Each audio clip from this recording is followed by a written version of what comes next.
Hello everyone, I'm Aiden and I like to build things, and today we have an unboxing again, a little bit more than an unboxing though. As some of you already know, I have ordered something off of Premium Bandai a few months ago.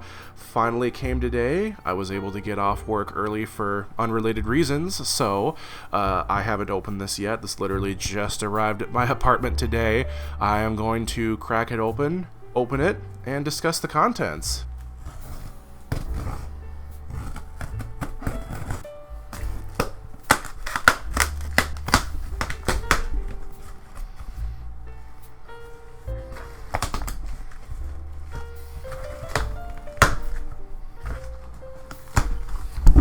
Oh, goodness. Oh, it's upside down. And I don't have enough room to take this out of the box on my desk here, so yeah, the high-grade Walker Machine Durun Type, a kit that I never thought I would see Bandai make, since this only shows up for like 5 episodes tops in Combat Mecha Zabungle. Honestly, very underutilized in that show.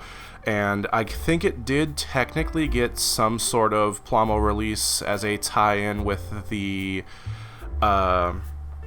Soul of Chogokin Walker Gallia, but this is the first time it's getting basically a proper model kit, since even in the 80s run they never made a kit of the Durun type. A very unique Walker machine indeed, and as you can no doubt see by the pictures on the side of the box here, very, very expressive for a very non-standard looking mecha design, very non-human in that way. I'm just reading what the box says here, basically just explaining what's on these pictures here, turning it to the other side, and we do also include a bull run type, fog type, and a leg type, all within 1/144th scale. So those are going to be absolutely microscopic, I'm sure. And they do show pictures of it in the anime, little still of Rag for the commercial break thing there. And I noticed that they spell her name Lag on the box. That's interesting. Sure, but you do get a 1/144th scale figure of her in here too. Without further ado though, turn you back around and let's see what the runners look like. First off, oh my god, that is huge.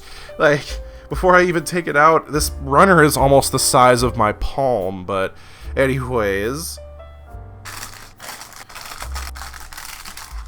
Okay, take the manual out of the box here. Lovely, lovely artwork. I believe it's drawn by... have to look at the box here. Artist credited as Morishita Naochika, who does pretty much all of the high-grade box arts these days. Absolutely crushing it with the Zabungle stuff like you would expect. Let's see, you get a bio on Rag, still spelling that as Lag. Artwork from the original show, showing off the other 2 high grades in this series, which I do own. I do have a review of the Zabungle type up on YouTube, and a few live streams of me building the Brockery, although I didn't review that. And it looks like you have a color guide for the Brockery as well as the 3 mini Walker machines it comes with, and then just kind of repeats what it was showing on the box there. Interesting. I would have thought a kit of this size and apparent complexity would be a booklet like the Zabungle was, but no, it's the roadmap style. And I do like that it shows that if you have the Brockery, you can swap it out to the Giron figure for the Rag figure in either the which one is that again? I don't remember which one that is, but the leg type and the hoe buggy that came with the Brockery, and then this is a automaton drone, for those who aren't aware of Zabungle lore, so that doesn't have a cockpit for anyone to sit in. But I would assume that also means for the cockpit of the Durun here, you could probably also, yeah, it says right here, you could put Giron in the Durun if you want to, although I don't think he ever pilots a Durun. during the course of Zabungle. But yeah, wasn't expecting the fold-out style booklet. I was kind of expecting a stapled one, but I guess this is mostly just big pieces. I think most of the intricacies come from the arms and legs. But speaking of that, let's get into those bags and see what the runners look like. Oh. I should clarify, I have done no prior research on this. I wanted to kind of have a blind reaction for making this video for you folks here. That's why I had that reaction when I saw braided tubing in that bag. I did not realize that this had this. I think this is mostly something used in the legs. I'll make sure. I'll probably won't be applying that for a straight build. I'll save that for when the kit is basically finished. But what runner do we have here? E1, which is claw, feet, a couple of verniers, couple of guns, missiles, some of the just like the darker plastic bits, the main two vents for the like main body of the walker machine here. Yeah, put this in the box. And for those who aren't aware of how I like to do unboxings here, I just go with the runner that's in the bottom of the box and work my way up. That being said, okay, looks like there are 2 C runners in this kit here. In this interesting navy blue color, looks like the arms and legs have darker colored limbs, and then or hands and feet, and then the legs themselves are this color. Here we have our rag figure, and I'm gonna attempt something I've never tried while recording before. Okay, can you focus now is the question. I don't think this is gonna work. There we go. That's a little better. I was trying to zoom in. Apparently 4x is just too much for this autofocus to handle right now. Yeah, that's not gonna work. 2x works just fine though. But yeah, there's our rag figure. I'll probably have some additional footage of this out of the runner to show in this video, but this is the runner that she's on, and it does appear, because this is a duplicate runner, yeah, you get 2 rag figures in this, so I guess I could have one of them in the Durun and one of them on like the leg type or something. That's very odd, since the hoe buggy that came with the Brockery, I think the Giron figure that came with was just part of that runner. So anyway, okay, here we have our A runner. I'll start with this one, which it looks to me, the cockpit for the Durun, the big propeller blades, a few other pieces, and then the parts for the 3 mini builds you get with this. So the leg type, and then I cannot remember the names of these other 2. I'll try to make sure I have them labeled appropriately in the video for your folks' sake, but lovingly detailed, not as small as I was expecting. Again, once I have this built, I'll definitely compare it to my 1/100 leg type that came with the Rail Robot Revolution Walker Gallia. But yeah, A runner is where we get all of the really unique stuff, really, which I guess makes sense since it's the multicolored runner. Then we have E2 and more of this darker color here, which seems to me like it's largely a duplicate of that E runner, but they probably do the gate splitting thing to give you other options that weren't on that runner. So, you know, just kind of the standard split runner fare that Bandai does with kits, because, I mean, this is a slightly asymmetrical build. It has a different left hand and a different right hand. Okay, we have... interesting.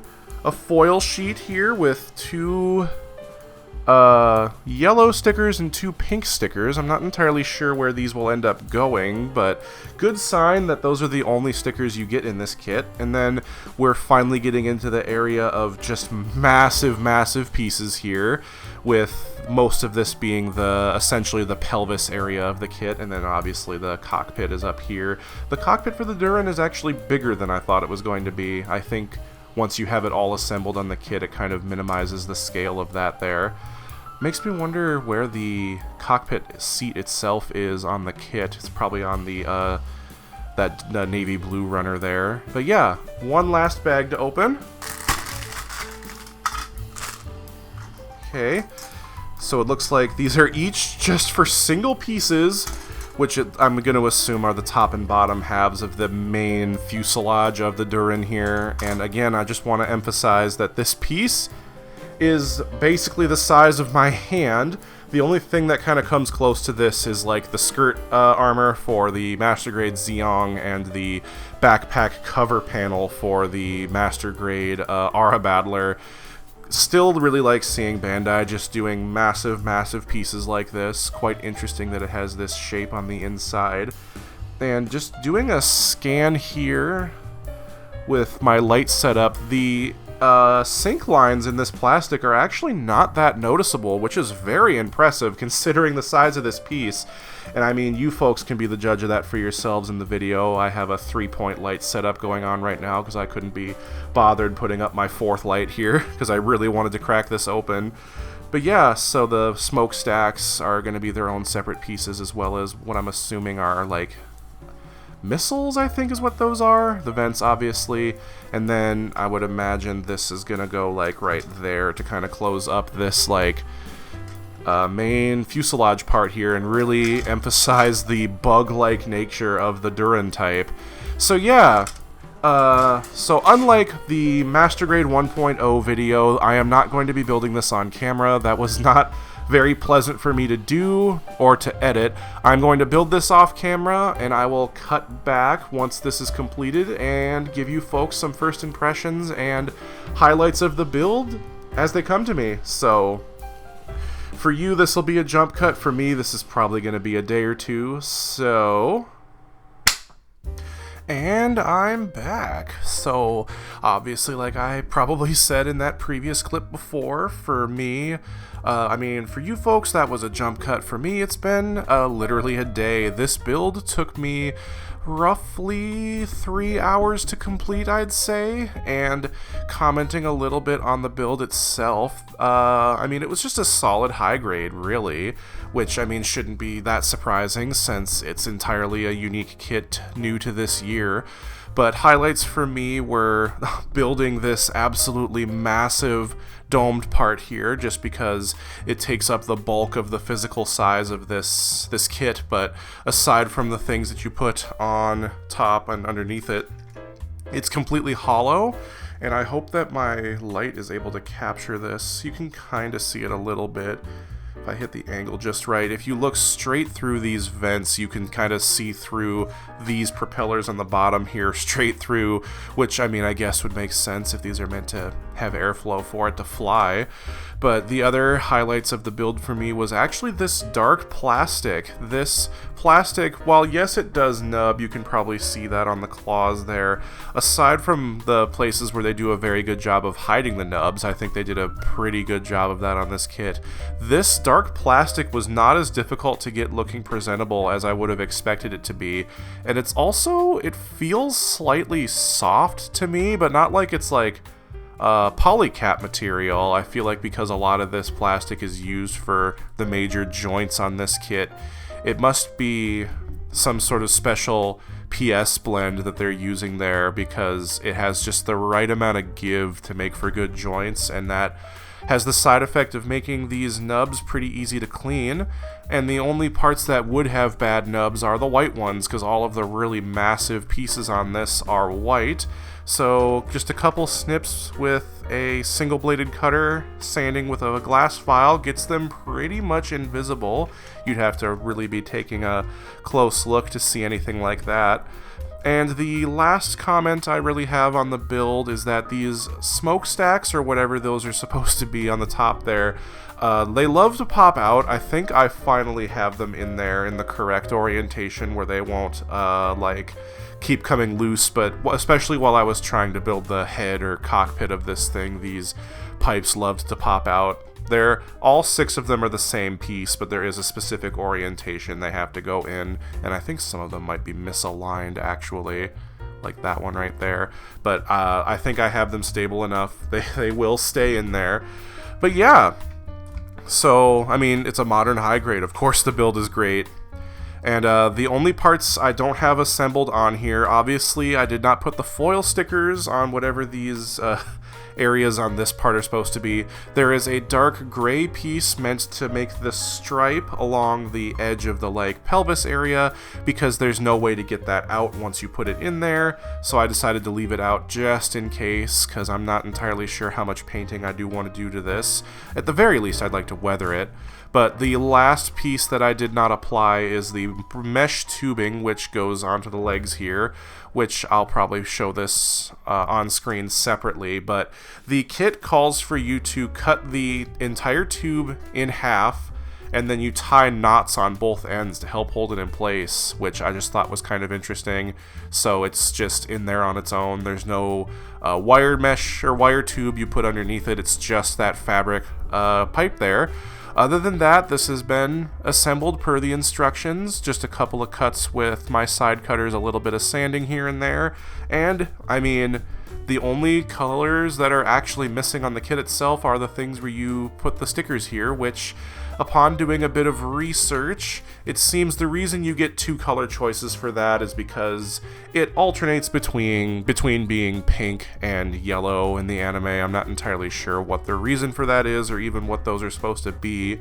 I mean, my initial guess would be that they're headlights, since stuff from Zbungle tends to be very car and truck themed in that way. But yeah. And this kit is also much bigger than I was expecting it to be, which is part of the reason I was so surprised to see how big this single white piece on the top is. But watching a little bit of Zbungle again just to refresh myself on the Durun itself, I do feel like it is very accurate to the size it appears in that show. It's massive, towering over the Zbungle and the Walker Gallia, being the threatening menace of the Innocence army as it is. And funny watching them constantly trying to steal one for themselves and either getting caught or destroying the enemy Durun in the process. But I guess to go a little more into the kit itself here, so obviously I have it in kind of its like default sort of standing position. You often see it kind of hunched over like this in the show, so I have it like that here. But because of the way this kit is articulated, you can greatly extend these legs and get it to kind of do more of a natural like stance, although I don't know if it ever does this in the show. I don't think it did. And in a lot of the concept art I've seen of the Durun here, you don't really see it doing anything more than like kind of like the Star Wars ATST like chicken walk thing, which I mean also puts its center of balance in a good position. Thanks to these giant feet though, this kit has no problem standing up. So that's also a major plus. It's very, very well designed, I suppose, in that regard. But I guess to go into the articulation real quick, since I feel like I keep alluding to that, we start from the top here with the cockpit/head, which has a double hinge, makes it stick out and down like that. If the legs were collapsed, that's how you get in and out of the cockpit hatch there. As well as these two hinges here, you can slide this head part up and down here. Although if it's not fully latched into the top there, it goes pretty limp, so I just find it's best to just kind of leave it in there. And then the head itself also has a track that moves it back and forth here in the chest, I guess you could call it. And then the whole chest itself is on a decent swivel. No polycaps in this build, by the way. This is all plastic on plastic. And then the entire upper area slides backwards and forwards, which I think mine is a little stuck on its rail right now. There we go. So just to kind of shift the center of mass forward and backward. Not entirely sure what that would exactly be used for. The arms are a little limited, as you'll probably guess by the way that they're shaped. Just got to do this real quick to get it out of the way. So it's a swivel mount that goes 90 degrees at most, and then a spin on the inside, a little bit of up and down, like butterfly joint there, and then it spins, obviously. You have a full 360 at the bicep here, and then as you probably saw as I was moving this, both arms are the same in that you have these interesting slides that go up and down like this. I imagine this is probably something that a lot of walker machines in Zbungle do, where they have a storage mode, so this sort of collapses it down into a smaller space. But to get the most out of the articulation, you extend this double hinge as far back as it'll go, and then you could probably imagine that goes basically anywhere. can bend that however you see fit there. One of the few places I find that there are particularly bad nubs are on the inside of this here, because I wasn't paying attention when building this and didn't realize this was a hollow part. Thankfully the other side, that's just a molded part of that. No spin here, but you do have an extension, which if you're not careful, the hand does pop off when you do that. Give me one moment. Try that again. So you have a very minor extension of the hands, not all that much really, and then essentially both of the hands have the same articulation in that they're both claws. They go like pretty much like this one, they go all the way back because they're all on C-clips. This arm obviously has a slightly different claw, which I will extend so I can just show it off. These ones are double hinged but still go all the way back. All the way back like that. And then you have what appears to be like digging equipment, like shovels here, but these open up to reveal missile pods on the inside of just this hand. But you have no shortage of expression when it comes to these, I guess, fingers, since they aren't traditional humanoid-style hands like you'd see on the Gallia, Zabungle, and Brockery. The turret down here does spin, although obviously trying to push from the barrels of this gun here is not going to be a good idea, but even still, it doesn't turn that much. That is the farthest to that side it turns, and then it turns, so maybe like 10 degrees to either side, and then if I straighten that out there and show the barrel itself moves up a fair bit, down not so much. You do have to be, like I said, careful. Those are pretty thin. They have been holding their shape pretty good because, again, I feel like this darker plastic has just the right amount of give to it to keep it from being too fragile there. And then going on to the last bits of articulation here, the legs are mainly on a swivel. They do have a little bit of, I guess you could call it a butterfly in them, but it's offset at an odd angle. So you need to have the legs in a very specific position to actually be able to splay them out. You can't just like splay them out like you can the arms, which I guess is a good thing since this isn't like crazy heavy, because like I've mentioned before, this top half is mostly hollow, but just to, I guess, future-proof against any weight issues, the legs can't go out really that far. The base of the leg is on a swivel here, which if you don't get the foot and the other part of the leg out of the way, goes around a full 360. Although this is where the braided pipe is meant to go, so you probably don't want to twist that too much, obviously. As you could no doubt see before, what I guess is the knee joint has a pretty unlimited range of movement, only limited by the shape of the walker machine itself. This is also the last place you see a slide, which I guess is also probably for that storage mode concept, but I just like to personally leave them at the maximum extension there. You have one more hinge for the ankle, getting it pretty decent forwards and backwards. There is a ball cap, or a ball and socket joint for the feet here, which if you wiggle it too much it comes a bit loose, but that gives you just barely a little bit of an ankle tilt there. But because of how little the legs can actually splay, I don't think you need it that crazy badly. And then all three toes bend at the base of the foot like so, and then these longer ones have an extra, so I guess you could also grab things with these feet if you want. And then they have nice little bit of detail underneath. One of the only spots where you really see hollow detail is the tips of these toes. Otherwise, yeah. And because it's a modern kit, all of the details are nice and sharp. I don't think rescribing a whole lot is going to be crazy necessary to get decent panel lines going on this.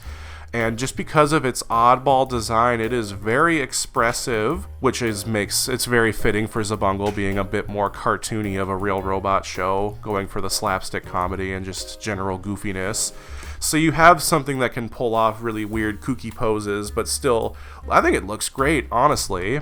And even the details that really emphasize its mechanical design, I think really kind of help bridge that silliness and realistic, whatever you call it. You got the headlights here, obviously they need to be painted, but small things like the vents on the side here where these massive machine guns go just really goes to show the level of thought that goes into making something like this.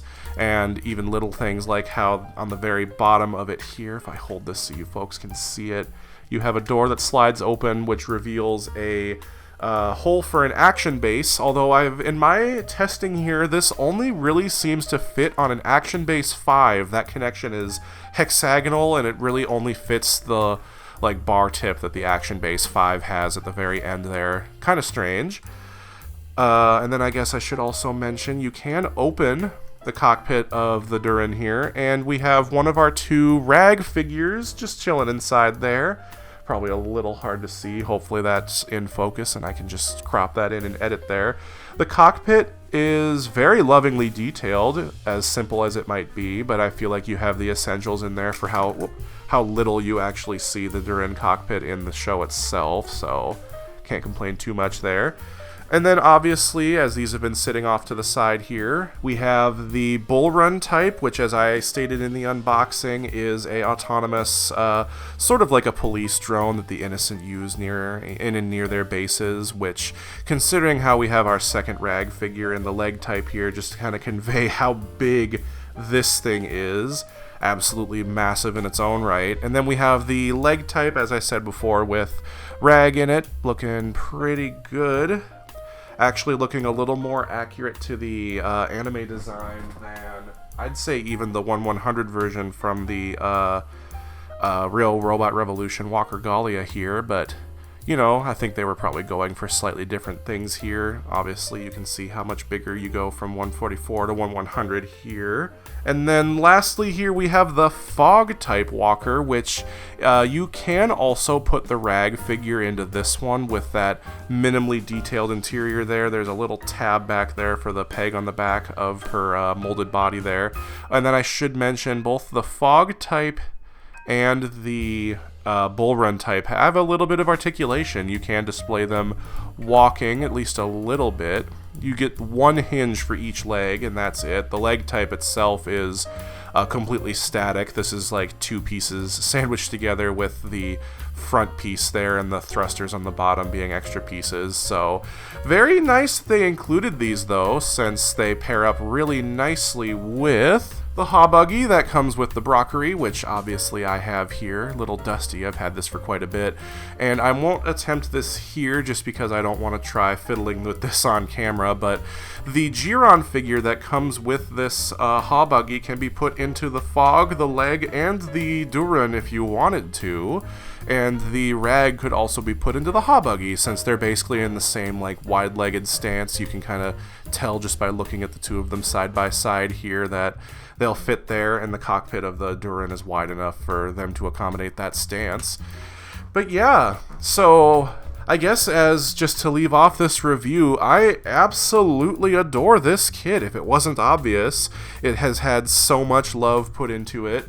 And I am very, very sad that these are all being put on P Bandai, where that really limits the reach that these have to folks, makes it a little harder to get after the fact. But I'm saying it here, if this gets a reissue, Premium Bandai reissue anytime soon, I would highly, highly encourage you to pick it up and give it a try, because it's really like no other mecha kit in the best way possible. It's so alien, and you can do quite a lot of fun and kooky things with it. Yeah, I'll try to put examples of this next to some other oddball mecha in my collection on screen, since I have acquired quite the collection of oddball mecha, especially lately.